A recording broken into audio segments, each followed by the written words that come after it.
ನಮಸ್ಕಾರ. ದಕ್ಷಿಣ ಭಾರತದಲ್ಲಿ ಒಂದು ಕಾಲವಿತ್ತು.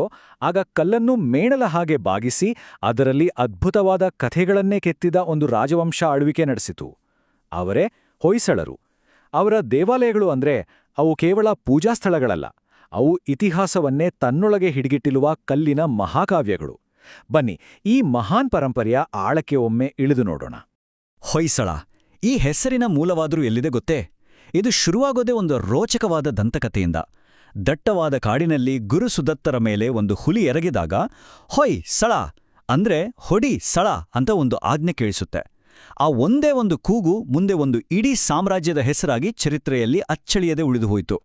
ನಮ್ಮ ಈ ಪಯಣದಲ್ಲಿ ನಾವು ಅವರ ಪೌರಾಣಿಕ ಆರಂಭದಿಂದ ಶುರು ಮಾಡಿ ಒಂದು ಪ್ರಬಲ ಸಾಮ್ರಾಜ್ಯವಾಗಿ ಅವರು ಮೇಲೆ ಬಂದಿದ್ದು, ಆಮೇಲೆ ಅವರ ವೈಭವದ ಶಿಖರ, ಜಗತ್ತಿಗೆ ಅವರು ಕೊಟ್ಟ ಸಾಟಿಯಿಲ್ಲದ ವಾಸ್ತುಶಿಲ್ಪ ಮತ್ತು ಕೊನೆಗೆ ಆ ಸಾಮ್ರಾಜ್ಯದ ಅಂತ್ಯದವರೆಗಿನ ಸಂಪೂರ್ಣ ಕಥೆಯನ್ನು ನೋಡೋಣ. ಹಾಗಾದ್ರೆ ಈ ದಂತಕಥೆಯ ಆಚೆಗೆ ಈ ಮಹಾನ್ ಸಾಮ್ರಾಜ್ಯದ ನಿಜವಾದ ಅಡಿಪಾಯ ಹಾಕಿದ್ದು ಹೇಗೆ? ಅವರ ಆರಂಭದ ದಿನಗಳು ಹೇಗಿದ್ವು?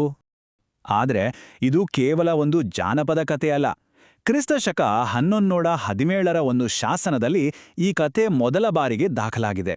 ಇಲ್ಲಿ ಒಂದು ಇಂಟ್ರೆಸ್ಟಿಂಗ್ ವಿಷಯ ಅಂದ್ರೆ, ಹೊಯ್ಸಳರ ಪ್ರತಿಸ್ಪರ್ಧಿಗಳಾಗಿದ್ದ ಚೋಳರ ಲಾಂಛನ ಕೂಡ ಹುಲಿಯೇ ಆಗಿತ್ತು.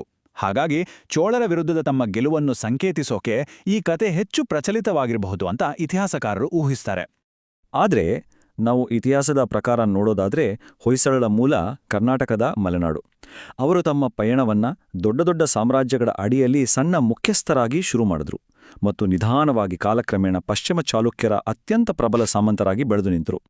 ಹಾಗಾದ್ರೆ ಬರೀ ಸಾಮಂತರಾಗಿದ್ದವರು ಇಡೀ ದಕ್ಷಿಣ ಭಾರತದ ಅಧಿಪತಿಗಳಾಗಿ ಬದಲಾದದ್ದು ಹೇಗೆ? ಆ ದೊಡ್ಡ ಪರಿವರ್ತನೆಗೆ ಕಾರಣರಾದ ನಾಯಕರು ಯಾರು? ಹೊಯ್ಸಳರ ಇತಿಹಾಸದಲ್ಲಿ ಈ ಹೆಸರನ್ನು ಮರೆಯುವ ಹಾಗೇ ಇಲ್ಲ. ವಿಷ್ಣುವರ್ಧನ. ಸಾಮಂತರಾಗಿದ್ದ ಒಂದು ವಂಶಕ್ಕೆ ಒಂದು ದೊಡ್ಡ ಸಾಮ್ರಾಜ್ಯದ ಕನಸನ್ನು ಬಿತ್ತಿ ಅದನ್ನ ನನ್ಸು ಮಾಡಿದ ನಿಜವಾದ ರೂವಾರಿ ಅಂದ್ರೆ ಅದು ವಿಷ್ಣುವರ್ಧನನೇ. ಪ್ರತಿಯೊಂದು ಸಾಮ್ರಾಜ್ಯದ ಹಣೆಬರವನ್ನು ಒಂದು ಯುದ್ಧ ನಿರ್ಧರಿಸ್ತೆ ಅಲ್ವಾ? ಹೊಯ್ಸಳರ ಪಾಲಿಗೆ ಅದುವೇ ತಲಕಾಡಿನ ಯುದ್ಧ. ಚೋಳರ ವಿರುದ್ಧ ಸಾಧಿಸಿದ ಆ ಒಂದೇ ಒಂದು ಗೆಲುವು ದಕ್ಷಿಣ ಭಾರತದ ರಾಜಕೀಯ ನಕ್ಷೆಯನ್ನೇ ಬದಲಿಸಿಬಿಡ್ತು ಮತ್ತು ಹೊಯ್ಸಳರನ್ನು ಒಂದು ಪ್ರಮುಖ ಶಕ್ತಿಯಾಗಿ ಮುಂಚೂಣಿಗೆ ತಂದು ನಿಲ್ಲಿಸಿತು. ಒಂದು ಸಾಮ್ರಾಜ್ಯ ಬೆಳೆಯುತ್ತಿದ್ದಂತೆ ಅದರ ಮಹತ್ವಾಕಾಂಕ್ಷೆಗಳು ಬೆಳೆಯುತ್ತವೆ. ಅದಕ್ಕೆ ಬೇಕಿತ್ತು ಒಂದು ಹೊಸ ಸುಭದ್ರವಾದ ರಾಜಧಾನಿ. ಹಾಗಾಗಿಯೇ ವಿಷ್ಣುವರ್ಧನ ರಾಜಧಾನಿಯನ್ನು ಬೇಲೂರಿನಿಂದ ದ್ವಾರಸಮುದ್ರಕ್ಕೆ ಅಂದ್ರೆ ಇವತ್ತಿನ ಹಳೇಬೀಡಿಗೆ ಸ್ಥಳಾಂತರಿಸಿದ. ಈ ನಗರವೇ ಮುಂದೆ ಹೊಯ್ಸಳರ ಶಕ್ತಿ, ಸಂಪತ್ತು ಮತ್ತು ಸಂಸ್ಕೃತಿಯ ಕೇಂದ್ರಬಿಂದುವಾಯಿತು. ಸರಿ, ಈಗ ನಾವು ಹೊಯ್ಸಳರ ಸುವರ್ಣಯುಗಕ್ಕೆ ಕಾಲಿಡೋಣ. ಅಂದ್ರೆ ಅವರ ಪ್ರಭಾವ, ಶಕ್ತಿ ಮತ್ತು ಸಾಂಸ್ಕೃತಿಕ ಸಾಧನೆಗಳು ಉತ್ತುಂಗದಲ್ಲಿದ್ದ ಕಾಲಘಟ್ಟಕ್ಕೆ. ವಿಷ್ಣುವರ್ಧನ ಹಾಕಿಕೊಟ್ಟ ಅಡಿಪಾಯದ ಮೇಲೆ ಒಂದು ಭವ್ಯವಾದ ಸೌಧವನ್ನ ಕಟ್ಟಿದವನು ಅವನ ಮೊಮ್ಮಗ, ಎರಡನೇ ವೀರ ಬಲ್ಲಾಳ. ಅವನ ಕಾಲದಲ್ಲಿ ಹೊಯ್ಸಳರ ಬಾವುಟ ತಮಿಳುನಾಡು, ಆಂಧ್ರಪ್ರದೇಶದವರೆಗೂ ಹಾರಾಡಿತು. ಆಗ ಆತ ದಕ್ಷಿಣ ಚಕ್ರವರ್ತಿ ಅನ್ನೋ ಬಿರುದನ್ನ ಸಂಪೂರ್ಣವಾಗಿ ಸಾರ್ಥಕಪಡಿಸಿಕೊಂಡ. ಈ ಸುವರ್ಣಯುಗ ಅನ್ನೋದು ಕೇವಲ ಕತ್ತಿಯ ಮೊನೆಯಲ್ಲೇ ಅರಳಿದ್ದಲ್ಲ. ಕೃಷಿ ಮತ್ತು ವ್ಯಾಪಾರದಿಂದ ಆರ್ಥಿಕತೆ ತುಂಬಾನೇ ಸಮೃದ್ಧವಾಗಿತ್ತು. ವೈಷ್ಣವ, ಶೈವ, ಜೈನ ಹೀಗೆ ಎಲ್ಲಾ ಧರ್ಮಗಳು ಒಟ್ಟಿಗೆ ಅಸ್ತಿತ್ವದಲ್ಲಿದ್ವು. ಕನ್ನಡ ಸಾಹಿತ್ಯದ ಶ್ರೇಷ್ಠ ಕವಿಗಳಾದ ಜನ್ನ, ಹರಿಹರ, ರಾಘವಾಂಕರಂತಹ ದಿಗ್ಗಜರು ಹುಟ್ಟಿದ್ದು ಇದೇ ಕಾಲದಲ್ಲಿ. ಇದೆಲ್ಲವೂ ಒಂದು ಸ್ಥಿರವಾದ ಮತ್ತು ಸಾಂಸ್ಕೃತಿಕವಾಗಿ ಅತ್ಯಂತ ಶ್ರೀಮಂತ ಸಮಾಜದ ಸಂಕೇತವಾಗಿತ್ತು. ಹೊಯ್ಸಳರು ಅಂದ ತಕ್ಷಣ ಇವತ್ತಿಗೂ ನಮ್ಮ ಮನಸ್ಸಿನಲ್ಲಿ ಉಳಿದಿರೋದಕ್ಕೆ ಮುಖ್ಯ ಕಾರಣ ಅಂದ್ರೆ ಅವರ ಅದ್ಭುತವಾದ ಮತ್ತು ತುಂಬಾನೇ ವಿಶಿಷ್ಟವಾದ ದೇವಾಲಯ ವಾಸ್ತುಶಿಲ್ಪ. ಬನ್ನಿ, ಅದರ ಬಗ್ಗೆ ಈಗ ನೋಡೋಣ. ಹೊಯ್ಸಳರ ಶಿಲ್ಪಕಲೆ ಯಾಕೆ ಅಷ್ಟು ವಿಶೇಷ? ಕಾರಣಗಳು ಇಲ್ಲಿವೆ. ಮೊದಲನೇದಾಗಿ ಅವರು ಬಳಸಿದ್ದು ಮೃದುವಾದ ಬಳಪದ ಕಲ್ಲು. ಇದು ಶಿಲ್ಪಿಗಳಿಗೆ ಚಿನ್ನದ ಆಭರಣ ಕೆತ್ತಿದಷ್ಟು ಸೂಕ್ಷ್ಮವಾಗಿ ಕೆತ್ತನೆ ಮಾಡೋಕೆ ಅವಕಾಶ ಮಾಡಿಕೊಡ್ತು. ಎರಡನೇದಾಗಿ ಅವರ ದೇವಾಲಯಗಳು ಸಾಮಾನ್ಯವಾಗಿ ಚೌಕ ಅಥವಾ ಆಯತಾಕಾರದಲ್ಲಿಲ್ಲ, ಬದಲಾಗಿ ನಕ್ಷತ್ರದ ಆಕಾರದಲ್ಲಿವೆ.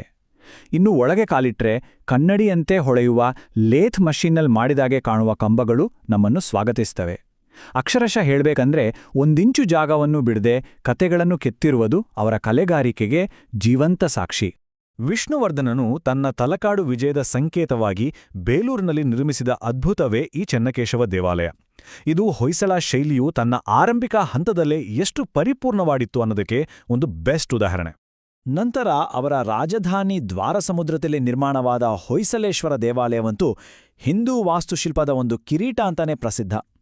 ಯೋಚನೆ ಮಾಡಿ, ಒಂದೇ ಒಂದು ದೇವಾಲಯವನ್ನ ಪೂರ್ತಿಯಾಗಿ ಕಟ್ಟಿ ಮುಗಿಸಲು ಸುಮಾರು 86 ವರ್ಷಗಳು ಬೇಕಾಯಿತು ಅಂದ್ರೆ ಅದರ ವೈಭವವನ್ನು ಊಹಾ ಮಾಡಿಕೊಳ್ಳಿ. ಮತ್ತು ಮೂರನೇದಾಗಿ ಸೋಮನಾಥಪುರದ ಕೇಶವ ದೇವಾಲಯ. ಇದನ್ನ ಹೊಯ್ಸಳರ ಕಲಾತ್ಮಕ ಶೈಲಿಯ ಅತ್ಯಂತ ಪರಿಪೂರ್ಣ ಮತ್ತು ಅಂತಿಮ ಅಭಿವ್ಯಕ್ತಿ ಅಂತ ಪರಿಗಣಿಸಲಾಗುತ್ತೆ. ನಾವು ಈಗ ನೋಡಿದ ಆ 3 ಅದ್ಭುತ ದೇವಾಲಯಗಳು ಬೇಲೂರು, ಹಳೇಬೀಡು ಮತ್ತು ಸೋಮನಾಥಪುರ ಕೇವಲ ನಮ್ಮ ಹೆಮ್ಮೆಯಲ್ಲ. 2023ರಲ್ಲಿ ಯುನೆಸ್ಕೋ ಈ 3 ಒಟ್ಟಿಗೆ ವಿಶ್ವ ಪರಂಪರೆಯ ತಾಣಗಳು ಅಂತ ಘೋಷಿಸಿದೆ. ಇದು ಹೊಯ್ಸಳರ ಕಲಾಪರಂಪರೆಗೆ ಸಿಕ್ಕ ಜಾಗತಿಕ ಮಟ್ಟದ ಗೌರವ. ಎಲ್ಲಾ ಸಾಮ್ರಾಜ್ಯಗಳ ಹಾಗೆ ಹೊಯ್ಸಳರ ಕಥೆಯಲ್ಲೂ ಒಂದು ಕೊನೆಯ ಅಧ್ಯಾಯ ಇದೆ. ಹೊಯ್ಸಳ ಸಾಮ್ರಾಜ್ಯದ ಪತನಕ್ಕೆ ಕಾರಣವಾದ ಆಂತರಿಕ ಮತ್ತು ಬಾಹ್ಯ ಒತ್ತಡಗಳು ಹೇಗಿದ್ದವು ಅಂತ ಈಗ ನೋಡೋಣ. ಈ ಚಿತ್ರಣ ನೋಡಿ, ಹೊಯ್ಸಳರ ಅದೃಷ್ಟ ಎಷ್ಟು ನಾಟಕೀಯವಾಗಿ ಬದಲಾಯಿತು ಅಂತ ಇದು ಸ್ಪಷ್ಟವಾಗಿ ತೋರಿಸುತ್ತೆ. ಒಂದು ಕಡೆ ದಕ್ಷಿಣ ಚಕ್ರವರ್ತಿ ಅಂತ ಮೆರೆದ 2ನೇ ವೀರಬಲ್ಲಾಳ, ಇನ್ನೊಂದು ಕಡೆ ತನ್ನ ರಾಜ್ಯದ ಅಸ್ತಿತ್ವಕ್ಕಾಗಿಯೇ ಹೋರಾಡಬೇಕಾದ ಪರಿಸ್ಥಿತಿಗೆ ಸಿಲುಕಿದ ಕೊನೆಯ ದೊರೆ 3ನೇ ವೀರಬಲ್ಲಾಳ. ದೆಹಲಿ ಸುಲ್ತಾನರ ಸರಣಿ ದಾಳಿಗಳು ಸಾಮ್ರಾಜ್ಯದ ಬೆನ್ನನ್ನ ಮುರಿದವು. ಅವರ ಹೆಮ್ಮೆಯ ರಾಜಧಾನಿಯಾಗಿದ್ದ ದ್ವಾರಸಮುದ್ರ ಒಂದಲ್ಲ 2 ಬಾರಿ ಲೂಟಿಯಾಯಿತು. ಅಂತಿಮವಾಗಿ ಕ್ರಿಸ್ತಶಕ 1343ರಲ್ಲಿ ಮಧುರೈ ಯುದ್ಧದಲ್ಲಿ 3ನೇ ವೀರಬಲ್ಲಾಳನು ವೀರಮರಣವನ್ನೊಪ್ಪಿದಾಗ ಹೊಯ್ಸಳರ ಸೂರ್ಯ ಅಸ್ತಂಗತನಾದ. ಹೌದು, ಹೊಯ್ಸಳ ಸಾಮ್ರಾಜ್ಯ ಪತನಗೊಂಡಿತು. ಆದರೂ ಕೊನೆಯ ರಾಜ 3ನೇ ವೀರಬಲ್ಲಾಳನ ಸುಮಾರು 3 ದಶಕಗಳ ಪ್ರತಿರೋಧವನ್ನ ಇತಿಹಾಸಕಾರರು ಇವತ್ತಿಗೂ ಶ್ಲಾಘಿಸ್ತಾರೆ. ಅವನ ಹೋರಾಟ ಕೇವಲ ಒಬ್ಬ ರಾಜನ ಅಂತ್ಯವಾಡಿರಲಿಲ್ಲ, ಅದು ಒಂದು ಯುಗದ ಅಂತ್ಯವೇ ಆಗಿತ್ತು. ಇದು ಒಂದು ತುಂಬನೇ ಆಸಕ್ತಿದಾಯಕವಾದ ಪ್ರಶ್ನೆ. ಯಾಕಂದ್ರೆ ಹೊಯ್ಸಳರ ಪತನದೊಂದಿಗೆ ದಕ್ಷಿಣ ಭಾರತದ ಕತೆ ಮುಗ್ದೋಗ್ಲಿಲ್ಲ. ಬದಲಿಗೆ ಅದು ಒಂದು ಹೊಸ, ಮತ್ತಷ್ಟು ದೊಡ್ಡ ಆರಂಭಕ್ಕೆ ದಾರಿ ಮಾಡಿಕೊಟ್ಟಿತು. ಹಾಗಾದ್ರೆ ಹೊಯ್ಸಳರ ಅಂತಿಮ ಪರಂಪರೆ ಯಾವುದು? ಅವರ ಸಾಮ್ರಾಜ್ಯ ಅಳಿದು ಹೋಯಿತು, ಆದರೆ ಅವರ ಆಡಳಿತ, ಸಂಸ್ಕೃತಿ ಮತ್ತು ಸ್ಫೂರ್ತಿ ಅಳಿಯಲಿಲ್ಲ. ಯಾರು ಒಮ್ಮೆ ಹೊಯ್ಸಳರ ಸೇನಾಧಿಪತಿಗಳಾಗಿದ್ರೋ ಅವರೇ ಮುಂದೆ ದಕ್ಷಿಣ ಭಾರತದ ಮತ್ತೊಂದು ಮಹಾನ್ ಸಾಮ್ರಾಜ್ಯವಾದ ವಿಜಯನಗರಕ್ಕೆ ಅಡಿಪಾಯ ಹಾಕಿದ್ರು.